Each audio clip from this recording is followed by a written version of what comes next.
right. Hello, everyone. Welcome to Social Studies this week, the third week of e-learning. A very exciting week here in Social Studies. We're going to talk about checks and balances. So that's really fun. Your first activity for this week is actually a worksheet that I'm going to click into now. So here is our class. All right, here's week 3 e-learning assignment. I chose, first hour. The first one we're going to do is the one that has the Constitution written down the middle of it. So I tried to kind of show you in the directions what to do. And I will say this, I'm noticing, and I'm sure some of the other teachers are noticing this too. I don't think everybody's reading the directions. I think you're skipping right for the actual like worksheet or something, and then you're kind of missing some of the things that you need to do inside of these activities, which is accounting for some of the low grades that I'm seeing.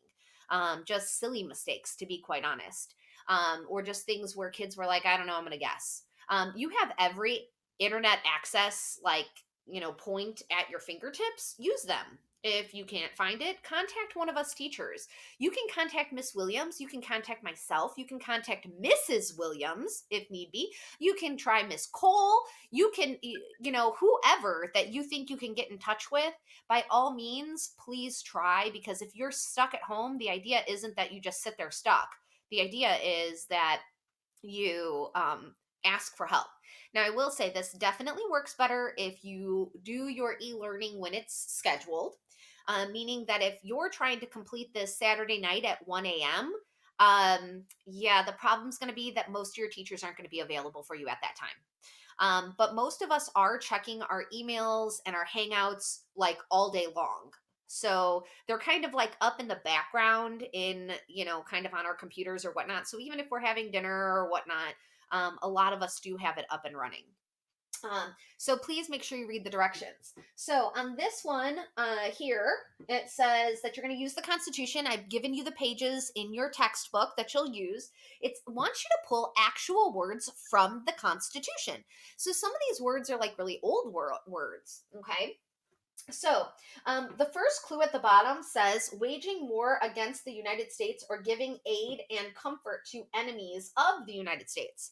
So, basically, going against the United States. We've talked about this word before. Does anybody know what word it is or what we would fill in at the end? Can we switch tabs without leaving the car? Yes, you can. Yes, you guys can actually open up these tabs on your computers and look at it and just hear me talking. And then you can switch back into see what I'm doing at the same time. Absolutely. So, I'm going to let you guys type and see if you know what letter's missing at the end of that word. Oh, very good, Connor. The answer is N because it's treason. All right, treason. All right. So what you do is you would just delete that line and put the N in. So if we look at it, we kind of click here. Sorry, I'm doing everything kind of sitting backwards, so it's a little bit hard. Okay. Now on last week's lesson, we're going to do number 2. On last week's lesson, on the review of the Constitution, you guys answered this question already. It's number 2, the minimum age you have to be a senator of the United States. What is the minimum age you have to be a senator of the United States? You answered this question last week. So Becca says 30. You are right. Julia says 30. Very good. So I'm going to try to enlarge that. Did it work for everybody? Can you see that better? So what you're going to do is you're just going to kind of click here, and you're going to backspace and hit that T, and then HRITY.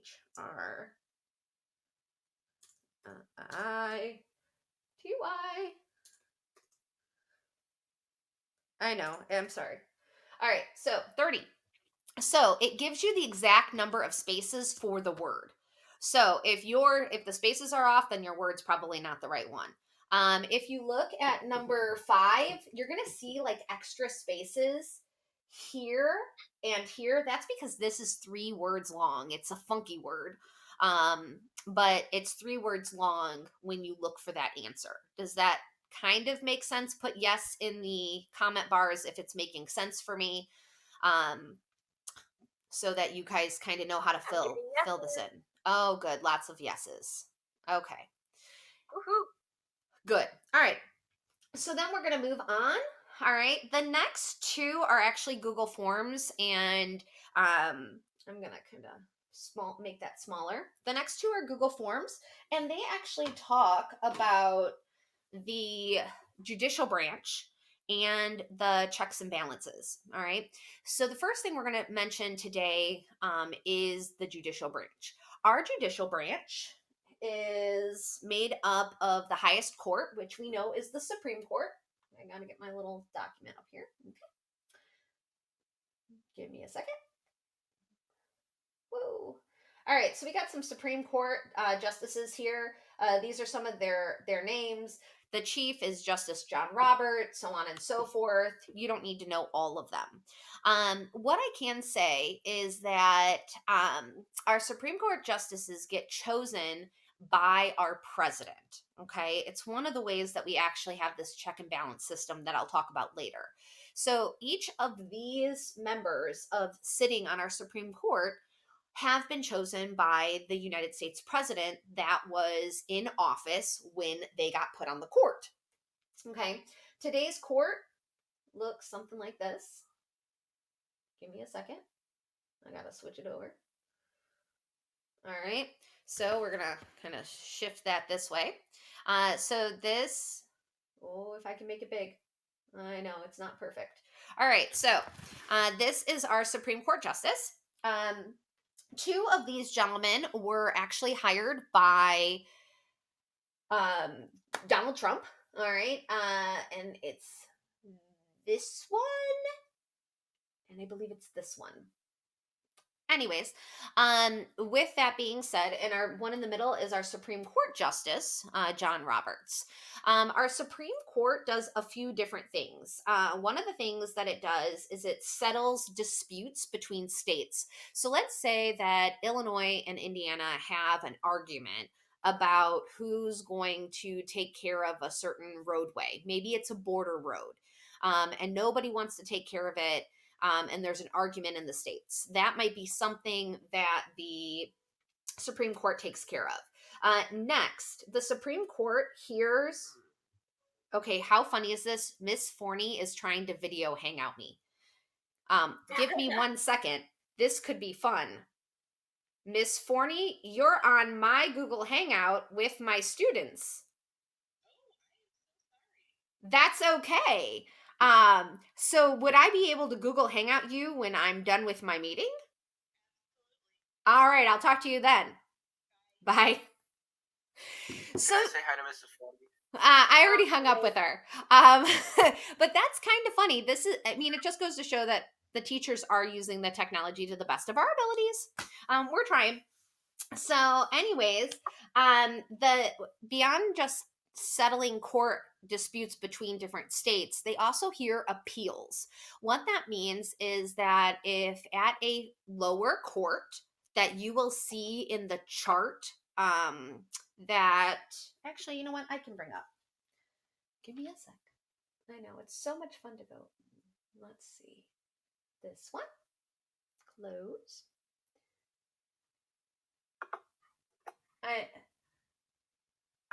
This works so much better in class, I tell you. You guys get to see all of how I've organized my drive. Look at this. It's so pretty. I click It looks so nice. I know, it's the 8th grade folder, and then chapter 4, and then I have to click into my picture. Okay. Thanks to Miss Spur, who taught me how to organize my Google Drive. Anyways, so this is your judicial system. There are a series of lower courts here. There's district courts and U.S. claim courts and all sorts of different lower courts. When a decision has been made here and the person does not like the decision, Okay. Maybe somebody has been deemed guilty, or something's considered unconstitutional or constitutional that they don't want to be constitutional. It could be anything from gay marriage rights to um, even who's going to be convicted for a specific murder.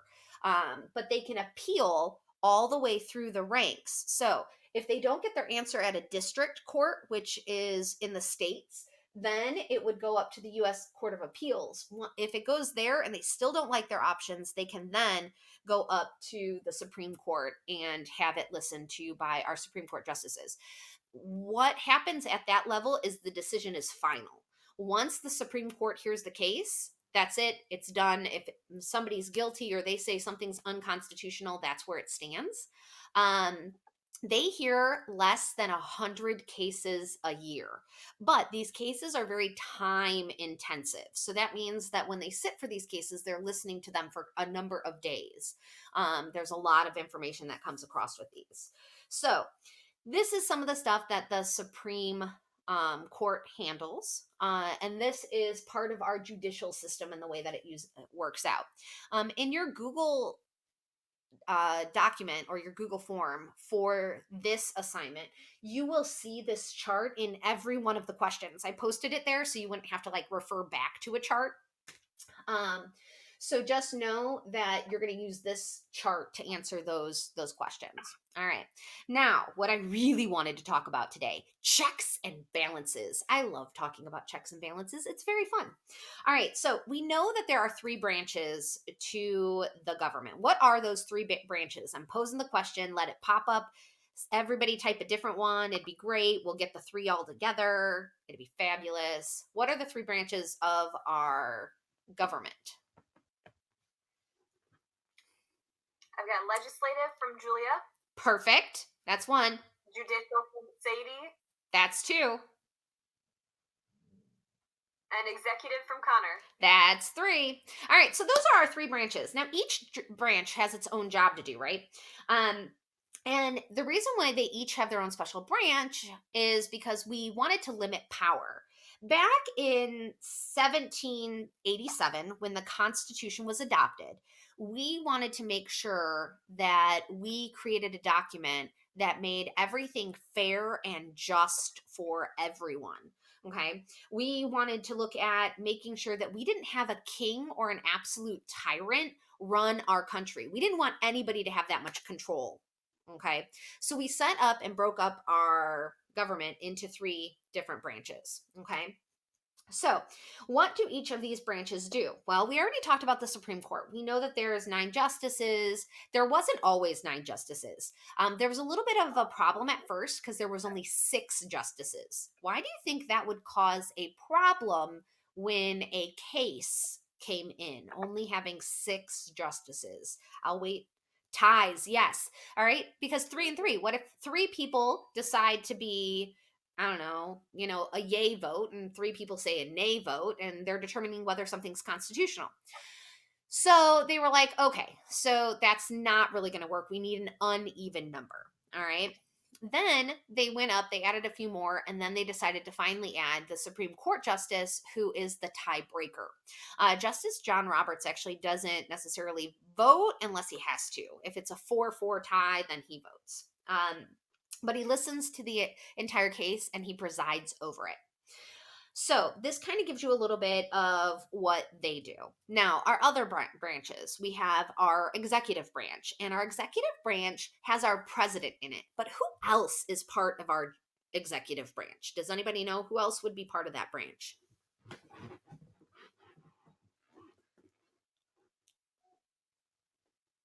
Oh, we said the president already, Connor. We know the president, but is there anybody else you guys can think of that would be part of this branch at all? The vice president. Very good. All right. So the vice president and he also has a cabinet of advisors. So with that, the cabinet of advisors has changed over the years, but with President Washington, our very first president, he had 4 people in his cabinet. He had the Secretary of State, the Secretary of Treasury, the Secretary of War, and the Attorney General.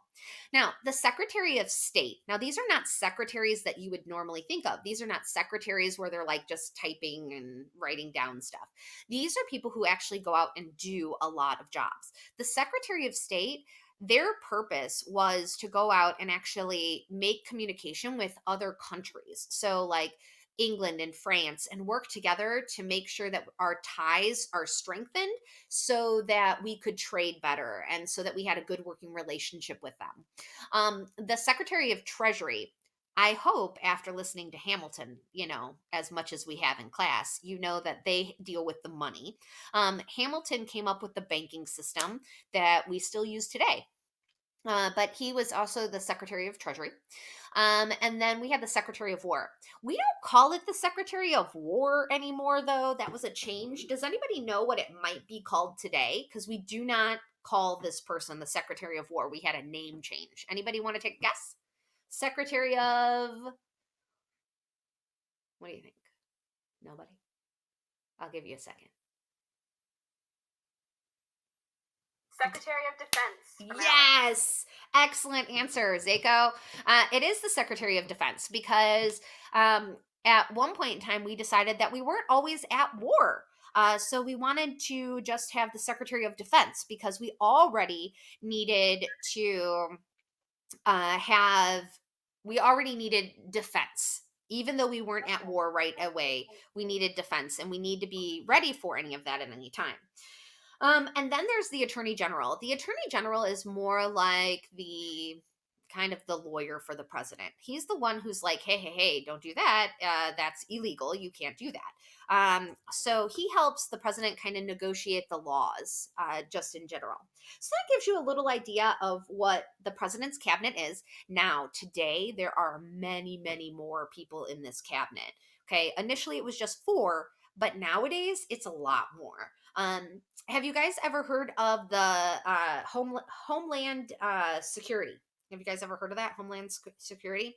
There's a Secretary of Homeland Security that's now part of the cabinet as well. So there's that. There's also a doctor. Why can I not think of his name? He's been all over the news lately, too. He's a lovely military person. But needless to say, he's part of the president's cabinet as well. All right. And then we have the legislative branch. What does the legislative branch do? Can you guys give me like one job they do? I'll tell you the others, but if you can give me one, what does the legislative branch do? This was in my 7 principles of the Constitution activity. So, yeah, they make laws, right? Man, Alex, you're on it today. So excellent job, Julia. So, woo! I got a lot of woo. You must have done the lessons. Anyways, so the lawmakers are definitely one of the things that the legislative branch does, but that's not all they do. Okay, they also approve the budget. This is huge. Right now, there are lots of budgets being passed around. Congress is the one who has to approve. You guys may have heard about it in the news. It's a $2 trillion budget that's going to help out families. If you make, uh, and I'm not going to get these numbers right because the numbers changed so frequently, and don't quote me on this, but it was something like if you made under $50,000 a year as an individual or $100,000 a year as a couple, you would get $1,200 in a basically a check that would be sent to your house, and then you'd get an additional like $500 for each child under the age of 18 that you had living in your household as well. Again, please do not quote me on these numbers. I am not a news broadcaster. I am just trying to pull from my memory. So with that being said, uh, they're going to send this stimulus money to each person to help them pay bills and pay for food and things like that, because we know that a lot of people are out of work right now, because we can't go shopping and we are really kind of stuck into our homes. So Congress is the one who does that. But here's the thing: Congress can't approve that $2 billion or $1 trillion stimulus package all on its own, right? Congress has to actually get it approved by somebody. Who has to approve the stimulus package? to get it kind of set? Anybody know? What branch? You only have two branches to choose from. Let's be honest. It's either going to be the executive branch or the judicial branch. Which branch do you think is going to approve what the Congress comes up with?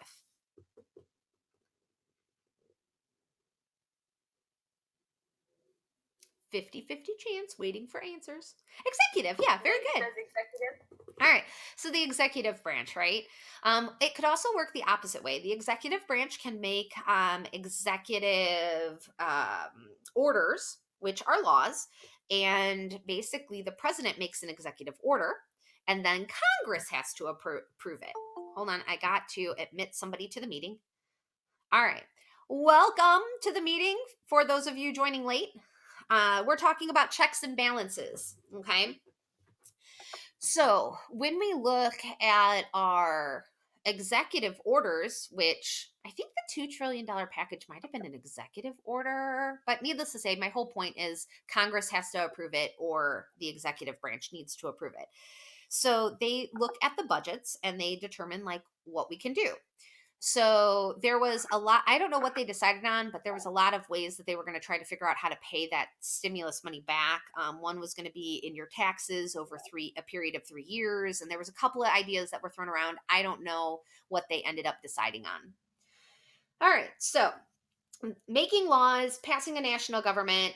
They also Congress has to approve judges as part of what they do. Okay. And with that, when the president elects a judge, such as our judges, I'm going to flip back to our judge picture. Okay. And we have our judges that this one was elected by Trump. When we look at getting a justice approved, we then at that point in time also need to get it approved by Congress. So Congress will say, well, technically it's the Senate. Senate approves all of the president's kind of actions. That was a question in last week's work as well. With that, we have our Supreme Court justices, and the president would approve one based on who he thinks would fit best as far as their belief systems. So, some of the things that we look at is as a president would be who is liberal or who is conservative. And you're going to hear a lot about this next fall when we look at having our elections for our presidents. So, what does liberal mean? If you are a liberal judge on the Supreme Court, what does that mean? What does that look like if you're liberal? Anybody know?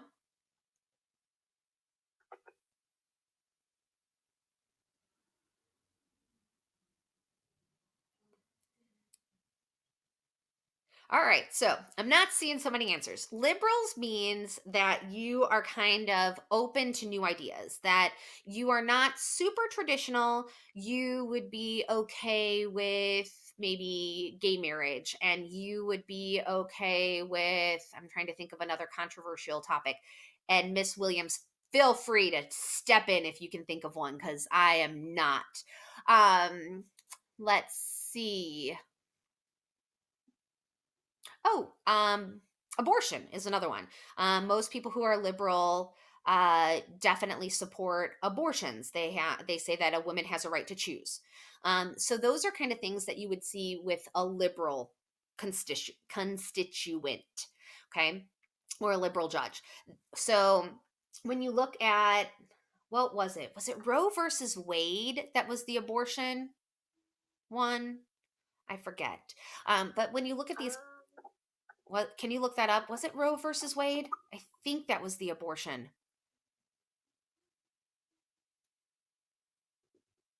Yep, Roe versus Wade. Oh, yes. So when Roe versus Wade went to the Supreme Court, basically it was a huge fight as to whether women had the right to choose, or if once they had conceived a child, that they would have to give birth to that child and give it up for adoption if they didn't want it. Roe versus Wade had said and given mothers the right to choose, okay, if they wanted to have that baby. And that was a huge thing when it went through the Supreme Court. And it would have mattered who was on the Supreme Court. If we had a lot of liberal people on the Supreme Court, that means that that would have went through. However, the other end of liberal, the exact opposite of that, is conservative. These people are very traditional in their values. Okay. President Trump chose conservatives to be on the Supreme Court. Um, so the Supreme Court conservatives would be against abortion and maybe against gay marriages. Okay. I say maybe because most people aren't just all the way to one side or all the way to the other side. Most people kind of fall in the gray area in between. So they may not approve abortions, but they may actually say okay to gay marriages. So they kind of fall somewhere in the middle. But if you were super conservative, you would be looking at everything that was traditional. Okay. And that would, your traditional beliefs would definitely guide the laws in which you saw as constitutional or unconstitutional. So that's kind of some of the things. Now, I do have to point out this little woman right here. Does anybody know who this little woman? I'm going to even zoom in. Hold on. It, I know I'm doing it backwards. It's a little challenging. Ah, that's not what I wanted to do. Come back. There. I'm going to make her a little bit bigger. As big as I can. That's as big as I can get her to go. This lady right here, does anybody know who she is? Yeah, Anybody? big old no from Connor. Big old no. There was a movie made about her. I can't see. Okay, I get it. It's hard to see. I'm not gonna lie. This is RGB. Ruth Gator. RG Gator. I cannot say it. Ruth Bader Ginsburg. There I go. There I go. So Ruth Bader Ginsburg, she is, they actually kind of tease and say she's the notorious RGB, which is kind of like a play on the rap star from the 90s, the notorious B.I.G. But anyways, with that, Ruth Bader Ginsburg, I know, only the older people in the room got that joke. So Ruth Bader Ginsburg is a liberal. She has fought for women's rights. She has fought for all sorts of cool things. There is a movie about her, and honestly, if you are bored at home, and you're all about women's rights and female power, I honestly give it a view. It's a good one. So if you look up online, I forget the title of the movie, but if you looked it up online and you put like RGB movie or Ruth Bader Ginsburg movie, you would find the title. And I know it's not her name, but I don't remember what it is. But it's a good movie. So give it a watch if you're bored. Awesome. Let you know a little bit, and it also will let you know a little bit of how she got to be on the Supreme Court and how everything kind of worked that way. So uh, when we look, we again have those three branches. Like I said, we have your Supreme Court branch, which is your legislative branch, your president's branch, which is the executive, and Congress's branch, which is the legislative branch. And each of these have their own jobs to do that we've just discussed. Now, how do they check and balance each other? Well, like we just said, the executive branch, the president, approves a judge. When the president approves a judge, Congress then has to approve it. But let's say Congress approves it. The judicial branch can still go back in and say that they don't approve of that judge and they can overrule the other two branches. So that's one of the ways.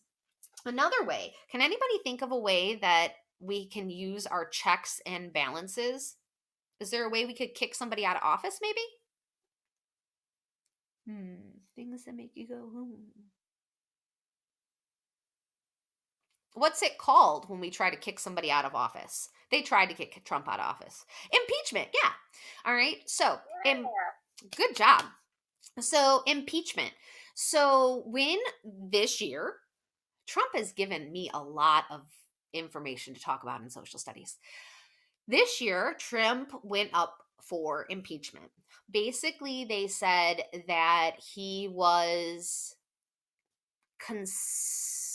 being a conspirator with Russia to try to get information on one of our presidential candidates on the Democratic side.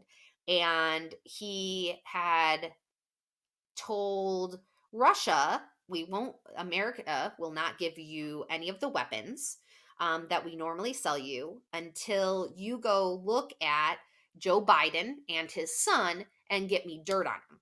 You can't do that. Like, that's like nay nay. Turns out, apparently, maybe he didn't do this because they found out that he was innocent. They determined that he could not be impeached. Um, but that's kind of what was going on. So Congress actually can impeach the president. So they basically come up and they say, hey, you're not doing your job the way that you're supposed to be. And Congress then impeaches the president. The interesting part about this is the head of Senate is the vice president, and the vice president breaks a tie in the Senate when there is a tie. Because how many senators do we have? We have 2 senators per state. Exactly. So how many senators do we have? Emmy coming in with 100. Exactly. But here's the thing, just like Julia said earlier, we could end up in a tie and be 50-50. That means that the vice president would actually break that tie because he's the president of the Senate. So if it came down to it, maybe he's the one who's breaking the tie over the impeachment. Kind of a tricky situation, but it's how we set our government up. Okay. Another example of how we can have an executive order is war. Who can like actually declare war? Does anybody know what branch of government can actually declare war? Take a guess. You only got 3 guesses. I mean, let's be honest. It's a 33 and a third chance. What branch of government do you think declares war? It says executive. You would think he can make an executive order, but Congress is actually the one who declares war. So, with that, the president can send out an executive order that declares he's going to send troops into, say, Iraq. At which point in time, Congress then has to go and approve the president's executive order. And if he doesn't, or if the Congress doesn't, then they can call the troops back home. The other thing is, Congress controls all the money. So if they don't approve the president sending the troops over there, the troops aren't going to get paid, therefore, they're going to come home. So we really have to look at not only who we elect as president, but also who we put in our Congress. That's equally as important to know who your senators are going to be and how they're going to vote in those times. Because Congress can approve, basically, Congress is the one who can declare going to war. Now, the judicial branch can override that and say, no, you can't go to war because there's something unconstitutional about it, which has never happened, but they can. They have the power to do that. So, this kind of, explains a little bit. And the last thing are laws. We know that the legislative branch writes the law because of our 7 principles of the Constitution. The executive branch I'm trying to do this in the screen, can veto the law. And with 2/3 vote from Congress, what can they do? They can, anybody know? Override the veto. All right. So these are some of the ways that we have checks and balances, and that will be your worksheet for the last day is our checks and balances and to understand that. We've discussed some of what would be the answers for that last form that you'll need to do. So definitely good luck with that. And please make sure to read the directions with all of your assignments, not just social studies. This, I think, is definitely a problem across the genres as far as science and different things like that. We're seeing a lot of kids not read the directions, and it's hard because we're not there to like force the directions in your face and tell you to stop. Did you read the directions? Because we're not walking around the classroom with you in the desks. So are there any questions?